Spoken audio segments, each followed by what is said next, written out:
Hulu, Disney Plus, and Star Plus, becoming Disney's #1 general entertainment series.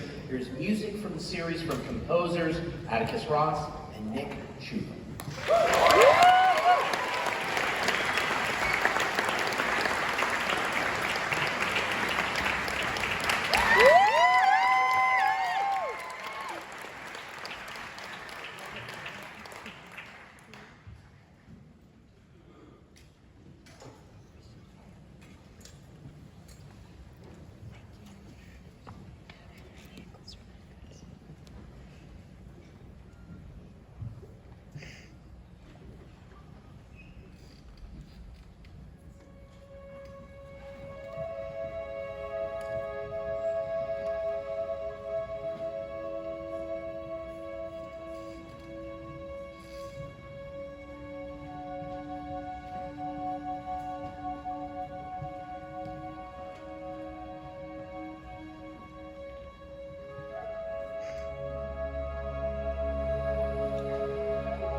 Well, what a performance to end on, right?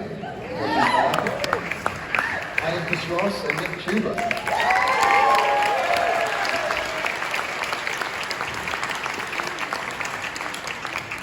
We got to start by saying, also my brother, Leopoldo. Come on, get up. And I want to say thanks to all the musicians tonight. Incredible night. Especially Taiko LA who came up for us. Thanks.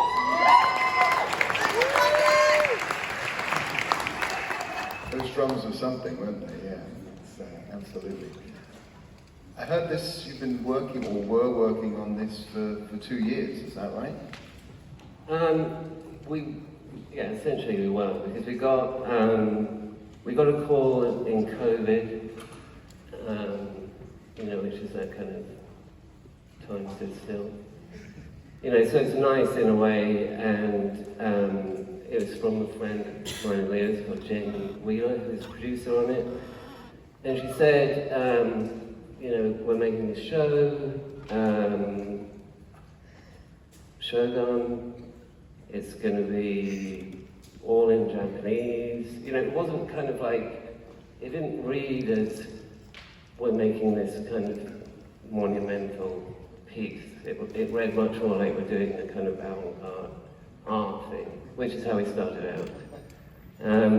But it was one of those things where I think, this comes on once in a while and you dream about when it does. Yeah, I can imagine. What was the decision-making process? We saw some of the traditional instruments there versus some of the more atmospheric sounds that people know you for. What was that balance for you like? I'm going to let Nick talk, but essentially the worst thing that it could be would be a pastiche of Japanese music. But we did want to be faithful to the time and the place. So like any show, and like a lot of the composers have spoken about, it's really about trying to find what is the voice, what is the heart of the show. And in this case it was through a lot of experimentation with, traditional instruments and then stuff we bring to it. And Nick can tell you a lot about, and even do the history lesson on Tornado. Yeah, we stumbled across a guy named Taro Ishida, who is a arranger and manager of a type of music called gagaku in Japan, which is the imperial court music of Japan. And he introduced us into this whole world of instruments that we had never heard of and were really excited about.